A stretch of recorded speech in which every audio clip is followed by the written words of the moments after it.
The morning started like any other on mining station Theta 7.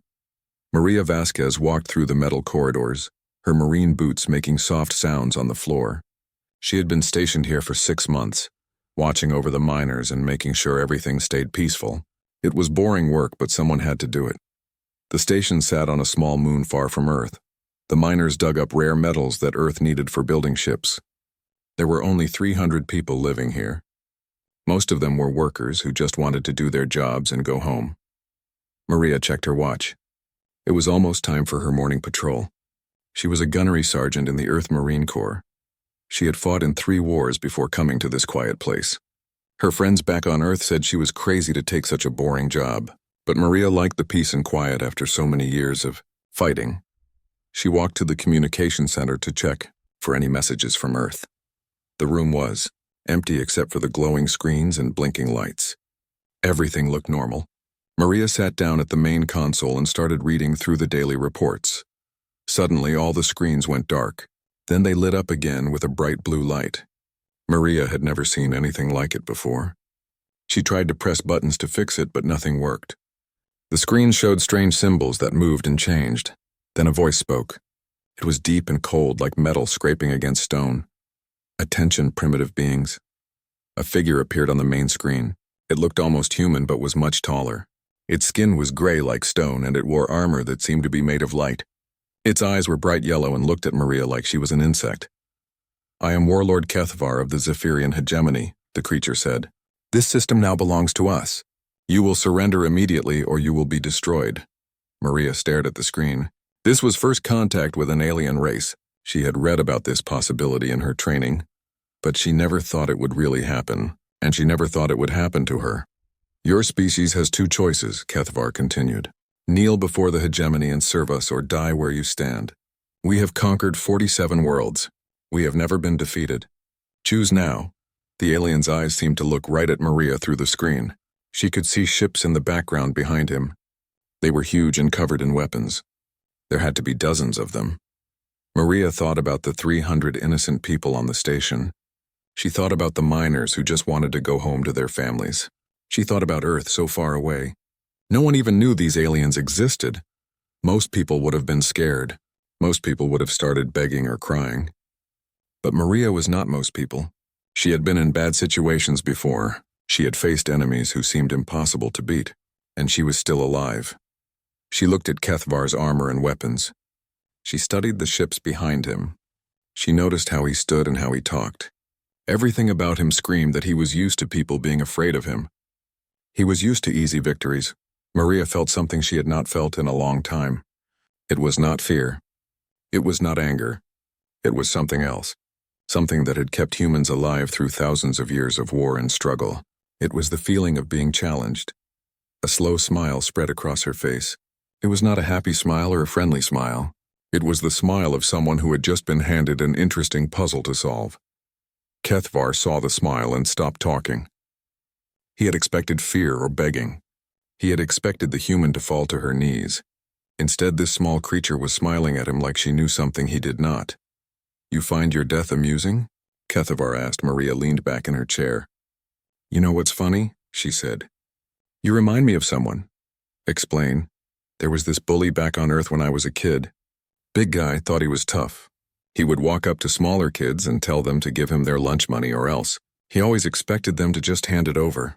Maria's smile grew wider. But you know what happened when he tried that with me? Kethvar said nothing, but his eyes narrowed. I broke his nose, Maria said simply. Turns out bullies don't like it when someone fights back. The alien's face changed. For just a moment, Maria saw something she had not expected. Uncertainty. You are one small human on a tiny station, Kethvar said. We are the Zephyrian Hegemony. We command fleets that blot out stars. You cannot fight us. Maybe, Maria said. But here's the thing about humans. We're really good at making the impossible possible. It's kind of our specialty. She reached for the communication controls. Thanks for the warning about the whole kneeling or dying thing. I appreciate the heads up, but I think I'll go with option 3. There is no option 3, Kethvar growled. Maria's smile turned into a grin. There's always an option 3. You just have to be creative enough to find it. She cut the transmission.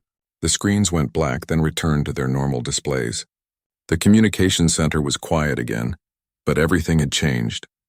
Maria sat in her chair for a moment thinking. She had just declared war on an alien empire that had conquered 47 worlds. She was one Marine on a small mining station with 300 civilians to protect. Any reasonable person would say she had just signed everyone's death warrant. But Maria was not worried about being reasonable. She was thinking about being effective. She got up from her chair and walked to the emergency locker. Inside was her combat gear and weapons. She had hoped she would never need them again. But it looked like retirement would have to wait. As she put on her armor, Maria thought about her grandfather. He had fought in the old wars on Earth. He used to tell her stories about fighting against impossible odds. The secret, he would say, is not to fight the war they want to fight. Fight the war you can win. Maria checked her rifle and looked out the window at the space around the station. She could not see the alien ships yet, but she knew they were coming. They would expect her to surrender or run. They would expect an easy victory like they had gotten on 47 other worlds. They were about to learn something about humans that their 47 previous victories had not taught them. Humans were not like other species.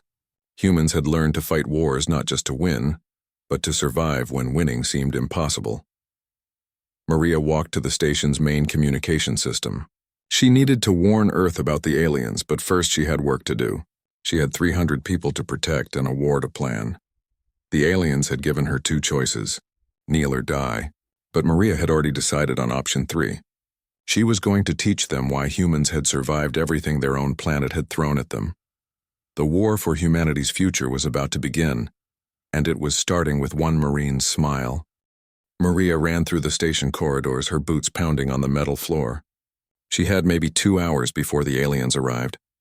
2 hours to turn a mining station into something that could fight back against ships that had conquered 47 worlds.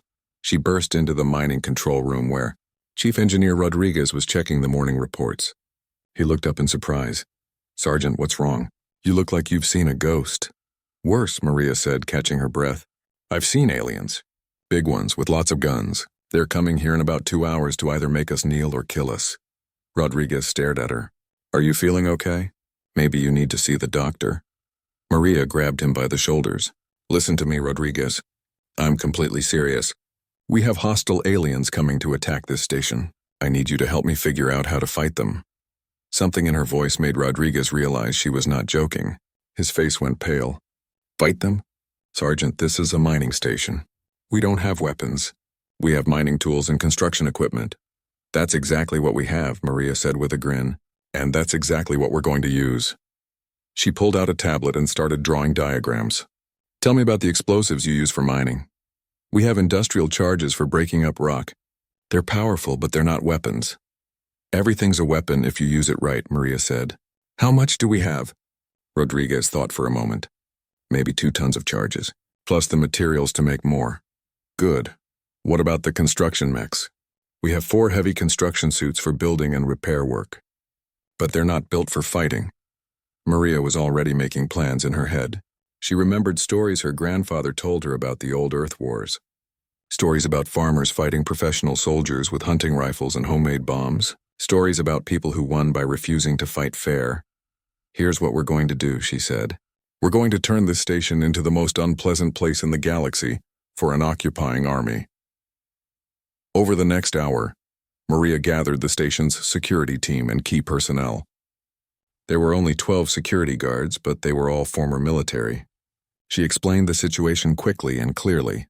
Most of them thought she was crazy at first, but when the long-range sensors picked up the alien fleet approaching, everyone realized this was real. "Okay, people," Maria said, standing in front of a hastily assembled group. "We're about to get a visit from some very unfriendly neighbors. They expect us to surrender without a fight. We're going to prove them wrong." She pointed to the station diagram on the wall. "Johnson, take 3 men and rig charges in the main corridors. Make them remote-controlled. We want to be able to seal off sections when we need to. Patterson, get those construction mechs ready for combat. Weld armor plating on them and mount whatever weapons we can find. Even welding torches can be deadly in close quarters. Rodriguez, I need you to set up a surprise in the docking bay, something that will give our visitors a warm welcome." The engineer nodded grimly. I think I can arrange something that will definitely get their attention. 2 hours later, the alien ships arrived. Maria watched them through the station's main viewing port. They were just as impressive and terrifying as they had looked on the screen. Huge vessels covered in weapons that could probably destroy the entire station with one shot. But they did not destroy the station. Instead, smaller ships broke away from the main fleet. Landing craft heading for the station's docking bays. Maria smiled. The aliens were doing exactly what she hoped they would do. They were not going to blast the station from space. They were going to try to take it intact, probably to use as a base or to capture humans for study. That mistake was going to cost them the first alien landing craft docked with Bay 3. Maria watched on the security cameras as armored aliens marched out of their ship. They moved in perfect formation, like they were on parade instead of in combat. Warlord Kethvar was with them, his armor gleaming under the station's lights. He looked around with the confidence of someone who had done this many times before. Humans, his voice boomed through the station speakers. I have come to accept your surrender. Present yourselves now and you will be treated according to our laws. Maria keyed her radio. Rodriguez, are you ready? Ready, Sergeant. Do it. Rodriguez triggered the charges he had placed around the docking bay. Not to kill the aliens, but to seal the exits. Blast doors slammed shut, trapping the alien force inside the bay with no way out except through the station itself. At the same time, the lights went out. Emergency lighting cast everything in a red glow that made the station look like something from a horror movie. Welcome to Mining Station Theta 7, Maria's voice echoed through the corridors. I hope you enjoy your stay. Kethvar's forces tried to break through the blast doors, but they were designed to contain mining explosions. Alien energy weapons scorched the metal but could not break through. The aliens had no choice but to advance into the station. But Maria had turned the familiar mining complex into a maze of traps and ambushes. The first alien patrol walked into Corridor C, following what their sensors told them was the path to the control center. They moved carefully but confidently, their weapons ready. They never saw the mining charges hidden in the ceiling. The explosion brought down tons of rock and metal, blocking the corridor completely and sending the survivors scrambling back in confusion. In Corridor D, another patrol found themselves facing Patterson in his modified construction mech. The aliens fired their energy weapons, but the armor plating held. Patterson fired back with an industrial plasma cutter that could slice through starship hull plating. The aliens had never faced an enemy like this. In their 47 previous conquests, they had fought civilized species who followed the rules of war. They had faced organized armies with predictable tactics. They had never fought humans. Maria moved through the station using maintenance tunnels the aliens did not even know existed. She struck at their patrols from behind, using guerrilla tactics that no military academy in the galaxy taught. When the aliens tried to regroup, they found themselves separated by collapsed corridors and sealed blast doors. When they tried to communicate with their ships, they discovered that Rodriguez had jammed their signals using the station's mining equipment. Kethvar realized that this was not going according to plan. His forces were trained to fight honorable battles against organized enemies. They were not prepared for an opponent who refused to fight fair. Humans, he broadcast again, your resistance is pointless. Surrender now and your deaths will be quick. Maria's voice came back immediately. You know what's funny about humans, Kethvar? We're real bad at giving up. It's kind of a character flaw. Another explosion echoed through the station as more aliens walked into one of her traps. But we're really good at making life difficult for people who annoy us, Maria continued. And right now you're annoying us a lot. Kethvar looked around at the red-lit corridor filled with smoke and debris. This was supposed to have been a simple occupation. His forces should have been celebrating their victory by now. Instead, they were trapped in a metal maze with an enemy who seemed to know their every move. An enemy who fought without honor or mercy, using weapons that were not weapons and tactics that made no sense. For the first time in his long military career, Warlord Kethvar began to wonder if he had made a mistake. In the darkness of the station, Maria's smile grew wider. The real fight was just beginning. 3 days had passed since the aliens first landed. What should have been a quick victory for the Zephyrian hegemony had turned into something else entirely, something Kethvar had never experienced in all his years of conquest. A nightmare. His forces were still trapped inside the station.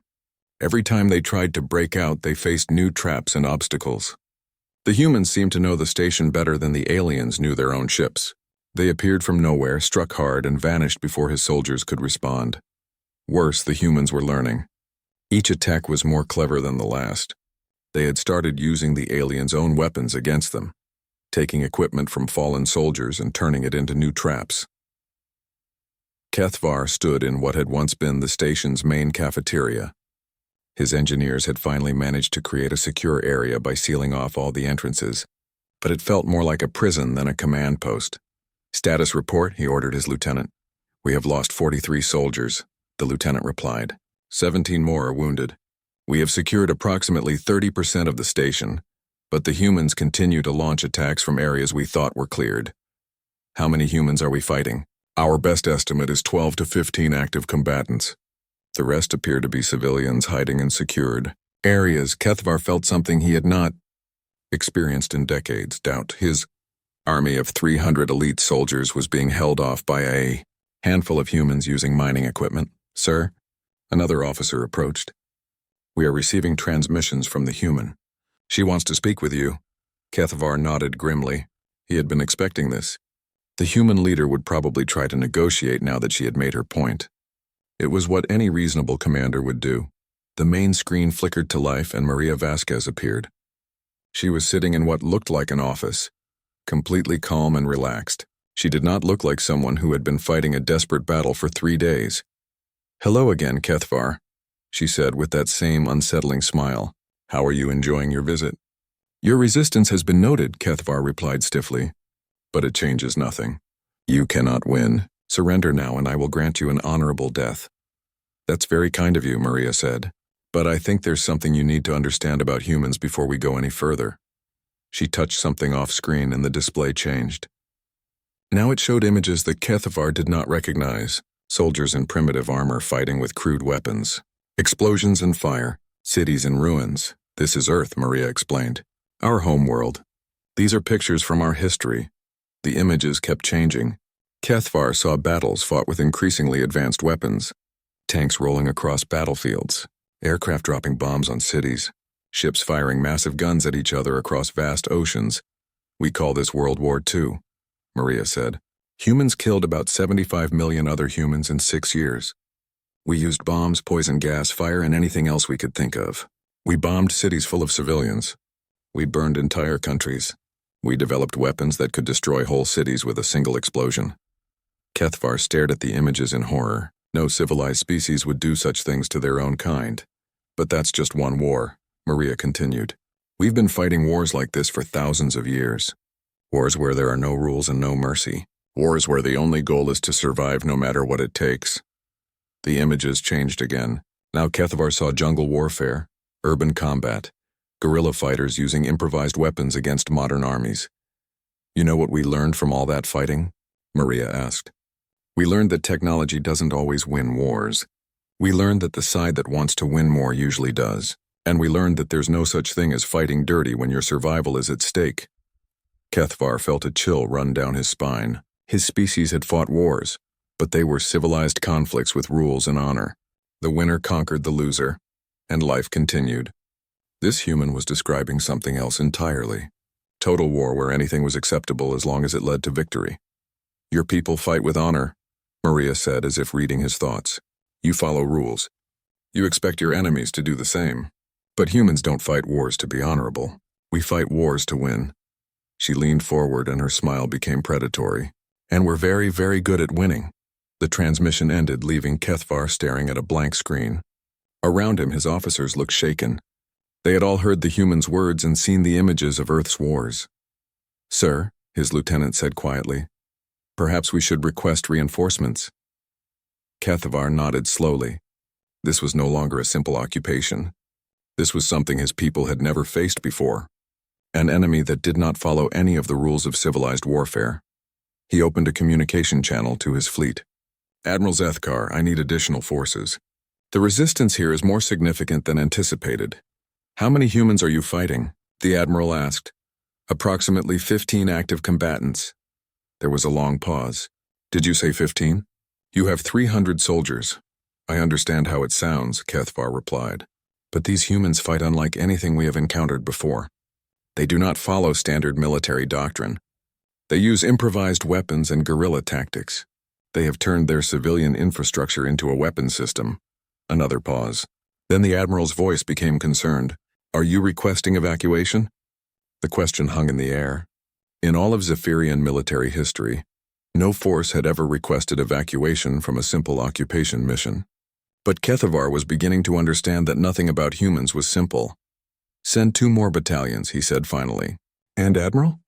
Tell them to expect unconventional warfare. After he closed the communication, Kethavar sat alone in the secured cafeteria. He thought about the images the human had shown him. Wars that lasted years, entire civilizations destroyed, weapons that could kill millions. What kind of species developed such things? What kind of people fought wars with no rules and no mercy? His thoughts were interrupted by an explosion somewhere deeper in the station. Another patrol had walked into another trap. More of his soldiers were dead or wounded. For the first time since the invasion began, Kethavar wondered if he had made a terrible mistake. His people had conquered 47 worlds by being stronger and more advanced than their enemies. But what happened when you faced an enemy that did not care about being outmatched? What happened when you fought people who had learned to win by any means necessary? He was about to find out. In the depths of the station, Maria watched the alien fleet through a hidden sensor array. More ships were arriving. Kethavar was calling for reinforcements, she smiled. That was exactly what she wanted him to do. The more aliens that came to this little mining station, the more Earth would learn about them. And the more they would learn about humans, it was going to be an interesting war. The additional Zephyrian forces arrived after 5 days of fighting. 2 full battalions of elite soldiers, equipped with the best weapons and armor the hegemony could provide. Admiral Zethkar himself came with them, determined to end what should have been a simple occupation. Maria watched the new ships dock from her hidden observation post. She counted the soldiers as they marched into the station, their armor gleaming, their weapons ready. Over 1,000 aliens now, all focused on capturing one small mining station defended by a handful of humans. She smiled. They still did not understand what they were really fighting. Kethavar met with Admiral Zethkar in the secured command area. The Admiral was not pleased. Explain to me, Zethkar said, his voice cold with anger, how 15 humans have held off 300 of our best soldiers for 5 days. Kethavar had been dreading this conversation. Admiral, these humans do not fight like any species we have encountered. They use tactics that violate every principle of civilized warfare, such as, they have no honor. They strike from hiding, then disappear before we can respond. They use civilian areas as battlefields. They turn their own infrastructure into weapons. Kethavar paused, then continued more quietly. They seem to have no regard for their own survival as long as they can inflict casualties on us. Admiral Zethkar studied the station schematics on the display. They are primitives using improvised weapons. Our technology is superior. Our training is superior. How can they possibly be effective? Because they fight to win, Kethavar said. Not to prove their honor or follow military doctrine, simply to win by any means necessary.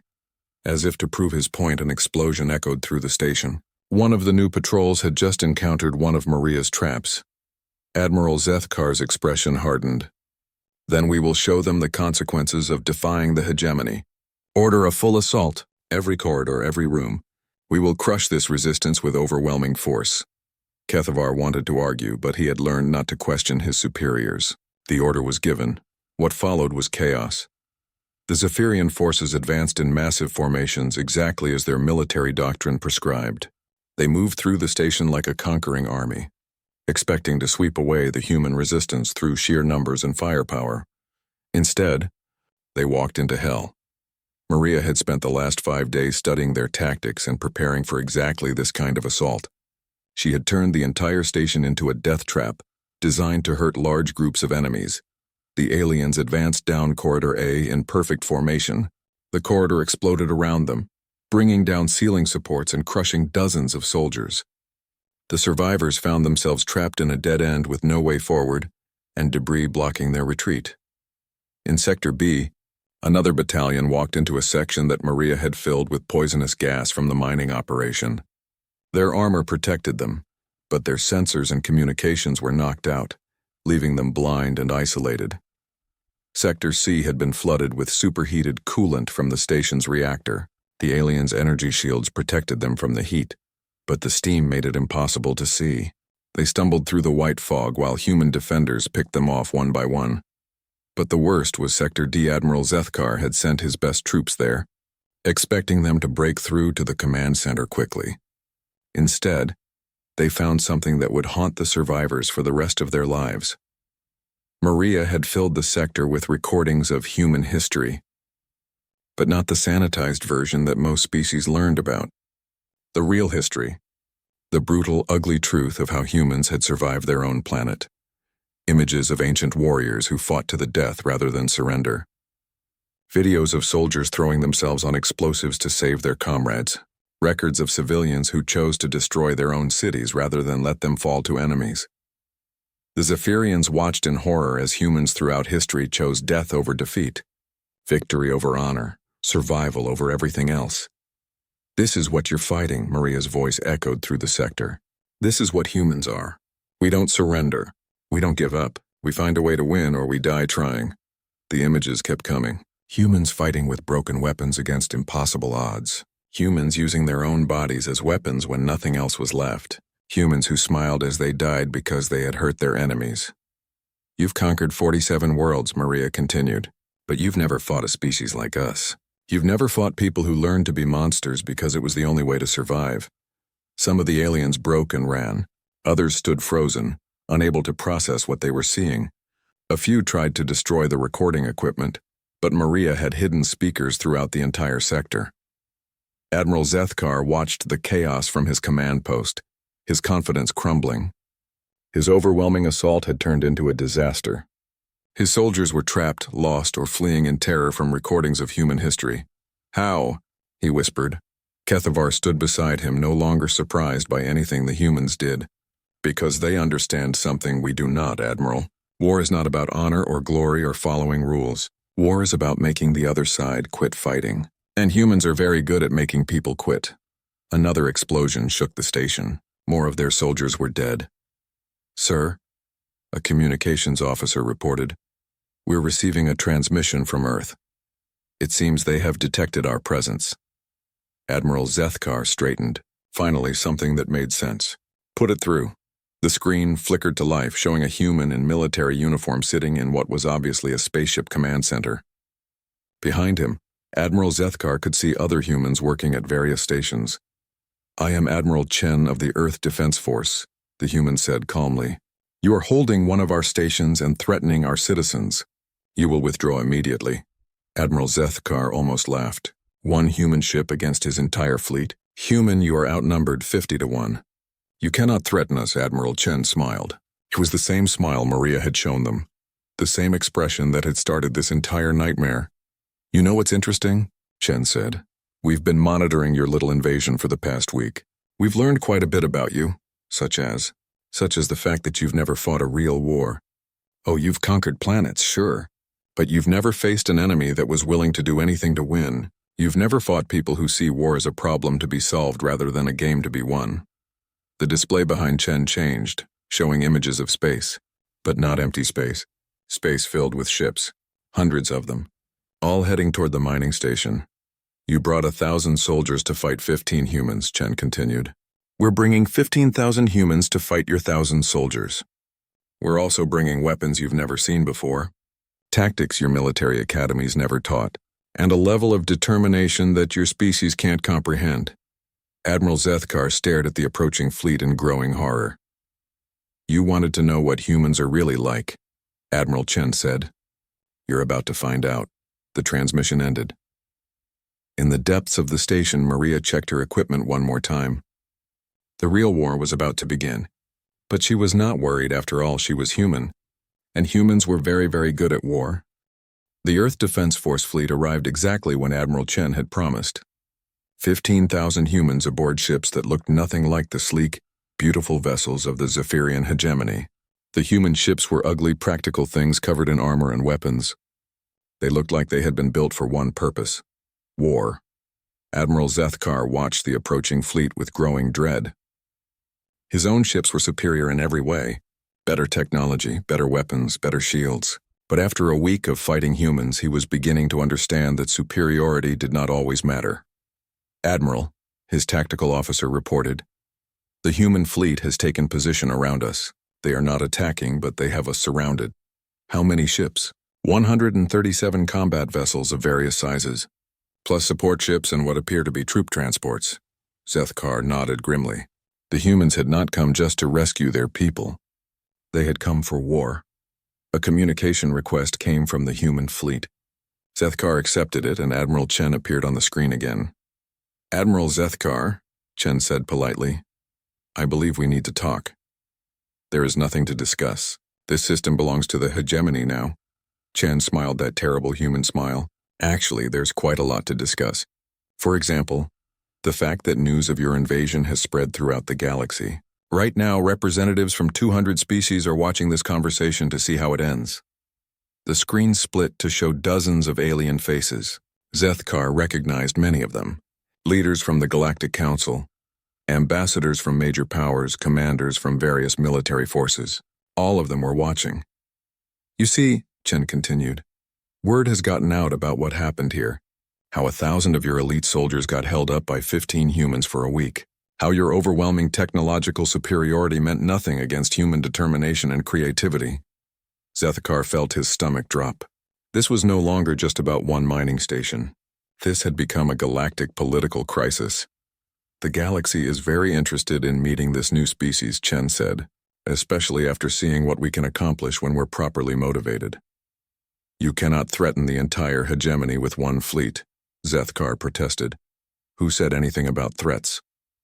Chen asked innocently. "This isn't about threatening anyone. This is about joining the galactic community as equals." The word equals hit Zethkar like a physical blow. The hegemony did not have equals. They had subjects and enemies, nothing in between. "However," Chen continued, his voice becoming harder, "if you prefer to settle this the other way, we're prepared for that too." The human ships began moving into attack formation.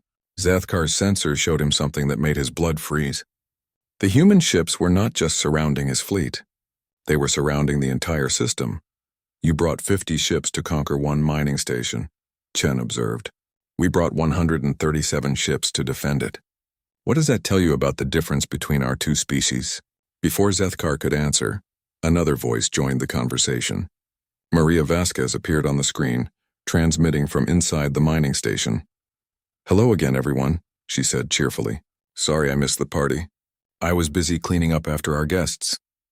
Kethvar, who had been silent during the exchange, finally spoke. "Human, you have fought well. Your resistance was unexpected." Maria nodded to him respectfully. "Thank you, Warlord. You're a good soldier. You just picked the wrong species to fight." "I am beginning to understand that," Kethvar said quietly. Chen took control of the conversation again. "Here's what's going to happen," he said. "Admiral Zethkar, you're going to order your forces to stand down and withdraw from the system. In return, we'll provide medical aid to your wounded and safe passage back to hegemony space. And if I refuse?" Chen's expression became cold. "Then you'll discover why humans have survived everything our own planet has thrown at us for millions of years. And I promise you, Admiral, that's not an educational experience you want to have." The leaders watching from around the galaxy leaned forward with interest. This was the moment that would define humanity's place in galactic politics. Zethkar looked around at the faces on his screen. His officers were exhausted and demoralized. His soldiers were trapped in a mining station that had become their nightmare. His fleet was surrounded by humans who had already proven they did not fight by conventional rules. More importantly, the galaxy was watching. If he continued this fight and lost, it would not just be a military defeat. It would be the end of the hegemony's reputation as an unstoppable force. But if he withdrew now, he would be admitting that humans were their equals. That 15 humans with mining equipment could hold off the greatest military force in the galaxy. He made his choice. "All forces, stand down," he ordered. "Prepare for withdrawal." The relief on his officers' faces was obvious. They had been dreading the continuation of this fight. Chen nodded approvingly. "A wise decision, Admiral. Medical ships are already on their way to assist with your wounded." 3 hours later, the last Zephyrian ships left the system. They carried with them more than just wounded soldiers. They carried the knowledge that humans were unlike any species the galaxy had ever encountered. Maria stood in the mining station's observation deck, watching the alien ships disappear into space. Chief Rodriguez joined her, looking tired but satisfied. "So what happens now, Sergeant?" he asked. Maria smiled. "Now we get back to work. The galaxy knows we exist, and they know we don't back down from a fight. That's going to change everything." 6 months later, Maria stood in the Galactic Council chambers on the neutral world of Nexus Prime. She was no longer wearing mining station coveralls or marine combat armor. Instead, she wore the formal uniform of Earth's first galactic ambassador.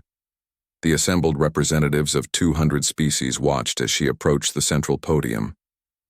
Many of them had heard the story of Mining Station Theta 7.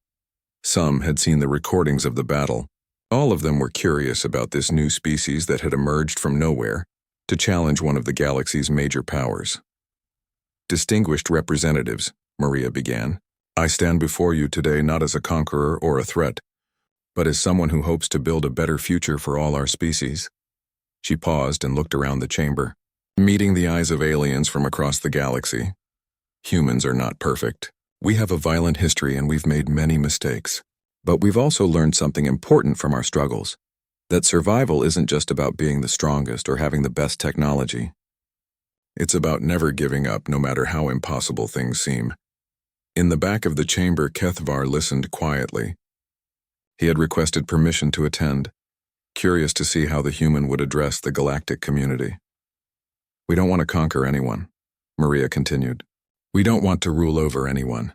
We just want to be part of something bigger than ourselves, to contribute to a galaxy where all species can thrive." An ambassador from the Centauri Republic raised a tentacle. "And if we refuse to accept you as equals?" Maria smiled. It was not the predatory smile she had shown Kethvar during the battle. It was warmer, friendlier, but there was still something in it that reminded everyone present of what humans were capable of.